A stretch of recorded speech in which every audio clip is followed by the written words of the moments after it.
Good morning to everyone.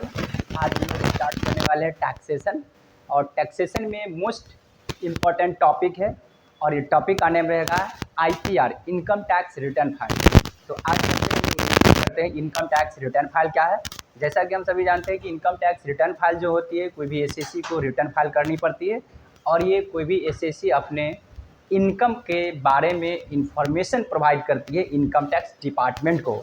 तो जिस चीज़ के माध्यम से प्रोवाइड की जाती है उसका नाम है ITR, और ये जो ITR की जाती है ऑनलाइन होती है। इनकम टैक्स डिपार्टमेंट का इनकम टैक्स पोर्टल के माध्यम से अपने इनकम के बारे में कोई भी SSC अपना जानकारी देती है इनकम टैक्स डिपार्टमेंट को, जिससे अपना टैक्स में रिफंड ले सके, TDS का रिफंड ले सके। तो चलते हैं देखते हैं कि बेसिकली ITR जो होती है वो 7 प्रकार की होती है। ITR 1, 2, 3, 4, 5, 6, 7। अब डिफरेंट ITR है जो डिफरेंट SSC है उसके लिए दिया गया। तो सबसे पहले हम लोग देखते हैं ITR 1 क्या कहता है।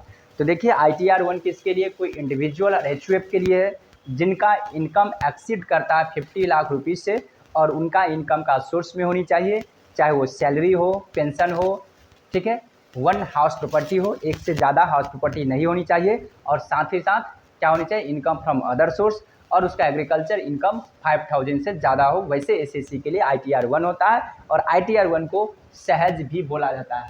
तो ये अक्सर एग्जामिनेशन में पूछा जाता है, चाहे UGC का नेट हो, चाहे अभी जो एग्जामिनेशन होने वाला है लेखापाल का, उसमें भी पूछे जा सकते हैं क्वेश्चन। तो देखेंगे individual whose total income exceeds 50 lakh, income का सोर्स में इनकम फ्रॉम सैलरी या पेंशन भी होगा, यहाँ 1 हाउस प्रॉपर्टी है, इनकम फ्रॉम अदर सोर्स है, एग्रीकल्चर इनकम मतलब कि मोर देन 5000, ठीक है। तो वैसे SSC के लिए ये है। अब चलते हैं ITR 2, ये भी इंडिविजुअल HUF के लिए जिनका इनकम एक्सीड करेगा 50 लाख रुपीज़। इसमें भी क्या है, सैलरी, पेंशन, HP है, इनकम फ्रॉम अदर सोर्स है, एग्रीकल्चर इनकम ग्रेटर देन 5000। सिर्फ क्या है ITR 1 और 2 में डिफरेंस क्या है कि ITR 2 जो होती है वैसे SSC के लिए जिसका 1 से ज़्यादा हाउस प्रॉपर्टी है, ठीक है। आई होप कि आपको समझ में आ रही होगी बात।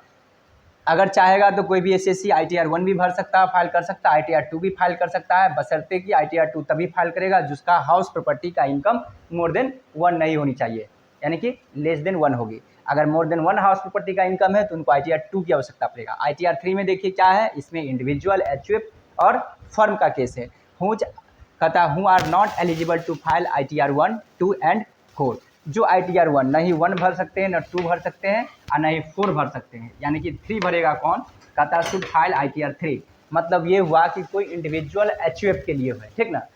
तो वैसे जिसका इसके अलावा क्या होगा, बिजनेस का इनकम होगा। इसका मतलब ये हुआ कि इन दोनों में बिजनेस इनकम नहीं है तो हाउस प्रॉपर्टी भी हो सकती है, बिजनेस का इनकम होगी, इन सभी चीज़ों का होगा तो ITR 3 भरेगा। ITR 4 किसके लिए, ये भी इंडिविजुअल, HUF और फर्म के लिए जिसका इनकम लेस देन 50 लाख होगा, ठीक है। इसका मतलब यहाँ पे क्या होगा, तो देखिए जिसका टोटल इनकम जब 50 लाख से कम होगा, देखिए लिख दिया इनकम लेस देन 50 लाख, तभी ITR 4 फाइल करेगा, ठीक है। तो ये देखिए सैलरी है, पेंशन है, हाउस प्रॉपर्टी 1 हो, इनकम फ्रॉम अदर सोर्स है, पेंशन प्रिजम्पटिव बेसिस, जो बिजनेस का इनकम है, लेकिन प्रिजम्पटिव बेसिस उन्होंने टैक्स दिया है, जैसे under section 44 AD, under section 44 AE, under section 44 AD A के अकॉर्डिंग जो बढ़ते हैं। नहीं तो बिजनेस वाले 3 में चला जाएगा। एक तरह समझेंगे जो बिजनेस इनकम जिसके पास, ठीक है, बिजनेस इनकम, और ITR 4 को सुगम भी बोला जाता है, ठीक है। इसका मतलब ये लगभग कोई भी इंडिविजुअल ITR 1, 2, 3, 4 कर सकता है जिसका अगर इनकम, सिर्फ इनकम का रेंज देखा जाएगा, रेंज के बेसिस पे ये होगा।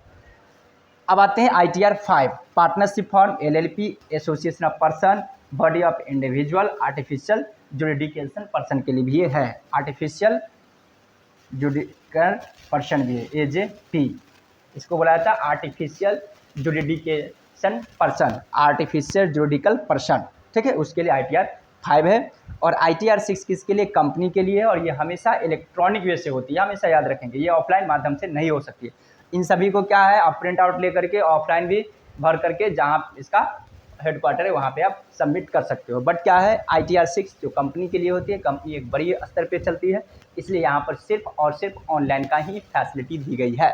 और ITR 7 किसके लिए, ट्रस्ट से है, मतलब इसको ये भी बोला जाता है, कहीं के लिखा रहेगा वैसे कंपनी जो एग्जामिशन का क्लेम नहीं किया अंडर सेक्शन 139 का जो क्लेम नहीं किया है, ठीक ना, जो 139 के अकॉर्डिंग अपना रिटर्न फाइल भरते हैं। और इसमें हमेशा याद रखिए ऑप्शन में ये भी आ सकता है कि ITR 6 वैसे कंपनी है जो एग्जामिशन अंडर सेक्शन 11 का फ़ायदा नहीं लेता है। तो अल्टीमेटली ये हुआ। तो आई होप कि आपको बातें समझ में आ गई होगी कि ITR जो होती है 7 प्रकार की होती है और सातों में अलग अलग डिफरेंस था। 1 2 3 4 मैंने बता दिया, 1 में क्या है, 2 में, 3 में, 4 में, 5 में, 6 में, 7 में। और ये याद रखेंगे ITR 4 को सुगम बोला जाता है और ITR 1 को बोला जाता है सहज। Okay, bye bye, have a nice day.